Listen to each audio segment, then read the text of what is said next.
massive panic has swept across several communities in Nigeria as reports emerge of bold attacks by bandits in recent days.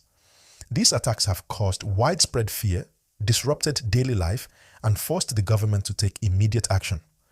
Across states like Kwara, Zamfara, Niger, Sokoto, and Kebbi, communities have been left in shock as bandits target villages, schools, churches, and farmlands.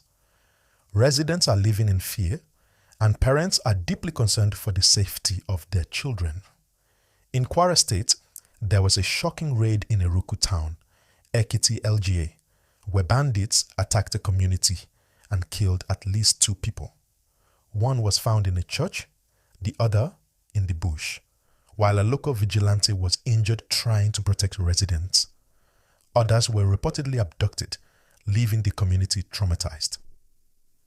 This attack has made many people question their safety even in places of worship, highlighting how unpredictable and dangerous the current situation has become. Meanwhile, in Zamfara state, another violent incident occurred in Kuraji village, where women and children were abducted. Thankfully, security forces were able to rescue the victims, but the psychological impact on the community remains severe. Families are anxious, and many are reluctant to return to their normal routines. In Niger State, a mass abduction occurred at a Catholic school, with hundreds of students and teachers taken by armed men. This has sparked nationwide concern and highlighted the urgent need for stronger security measures in schools across the country. The Nigerian government has responded swiftly to this rising wave of insecurity.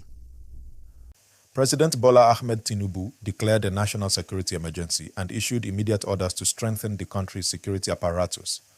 Among these measures is the recruitment of an additional 20,000 police officers, which will raise the strength of the force by 50,000. This expansion aims to provide immediate reinforcement in communities under threat and to boost the overall capacity of law enforcement agencies to tackle banditry and insurgency effectively. Additionally, security officers previously assigned to VIP protection have been redeployed to areas most affected by attacks. The Department of State Services, DSS, has also been tasked with deploying forest guards and other personnel to flush out bandits hiding in remote and forested areas. This multi-pronged approach reflects the seriousness of the government's response and its recognition that urgent action is needed to restore peace and safety. Communities across Nigeria are feeling the effects of these attacks in multiple ways. Beyond the immediate threat to life, there is a growing sense of fear and uncertainty that affects daily routines, economic activities, and education. Farmers are particularly vulnerable as attacks disrupt farming activities, threaten food security, and discourage people from tending their farms.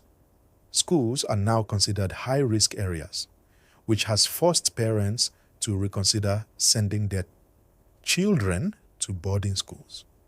These combined effects risk slowing development and creating longer-term social and economic challenges. It is important for every viewer to understand that these attacks are not just isolated incidents. They reflect a broader pattern of insecurity that demands vigilance and proactive engagement from citizens.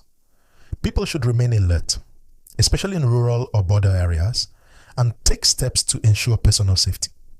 Reporting suspicious activity to local authorities and participating in lawful community vigilance can make a meaningful difference. At the same time, the government's security initiatives need public support and constructive oversight to ensure effectiveness. The impact of these attacks is felt not only locally, but nationally. Fear spreads quickly when communities are targeted, and this has consequences for internal migration, urban growth, and social cohesion. Many residents are considering relocating to safer areas, which could increase pressure on urban centers and create additional challenges in housing, employment, and infrastructure. Schools, businesses, and local markets may also be disrupted, creating ripple effects that affect everyone. In terms of what to expect moving forward, the government's emergency measures, including police recruitment and the deployment of forest guards, will be closely watched. The effectiveness of these measures will depend on timely implementation, adequate training, and transparency in operations. Communities will be looking for visible improvements in security, quicker response times, and tangible reductions in attacks. This is where citizen engagement is crucial. Public vigilance, reporting, and cooperation with security agencies will complement government efforts. Now, while all of this is happening, it's important for us to remain calm and informed. Panic only worsens the situation, and informed communities are empowered communities. Parents, teachers, community leaders, and ordinary citizens should discuss security plans, create safe zones, and prioritize communication during emergencies. Schools can organize drills, communities can form neighborhood alert systems, and families can establish check-in routines to ensure everyone's safety. It's also essential for viewers to understand the human element behind these attacks.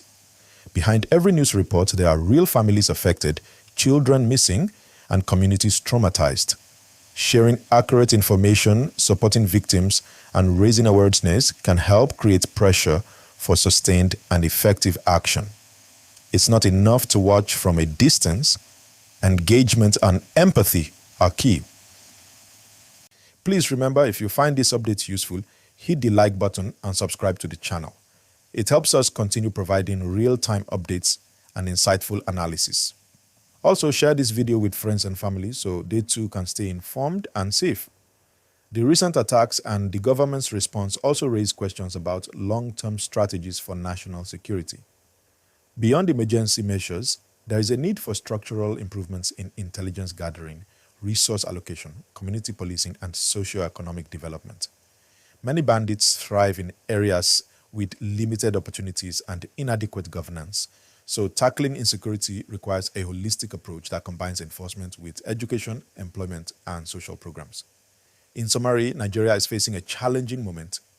Bandit attacks have escalated, communities are living in fear, and the government has launched emergency responses to restore safety. Parents are worried for their children, farmers are anxious about their livelihoods, and ordinary citizens are trying to navigate daily life in an uncertain environment.